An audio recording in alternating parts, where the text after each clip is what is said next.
October 2024 మీన రాశి విద్యార్థులు చక్కగా రాణిస్తారు. కాకపోతే ఏంటంటే ద్వితీయ నవమాధిపతి కుజుడు 21వ తారీఖు నుండి 5వ స్థానంలోకి వస్తున్నాడు.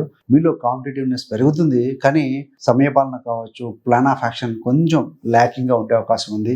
అది వీరు సెటరైట్ చేసుకోగలిగితే మాత్రం అల్టిమేట్గా విజయం మీదే.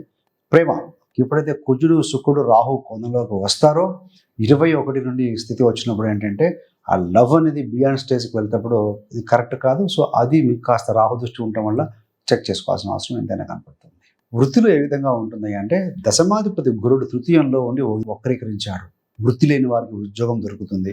గతంలో మీరు ఏదైనా వృత్తిలో మర్చిపోయిన విషయాలు ఏమన్నా ఇన్కంప్లీట్గా ఉంటే మీ యొక్క నేబర్స్, కొలీగ్స్, సీనియర్స్ ఒక సహకారంతో కంప్లీట్ చేస్తారు.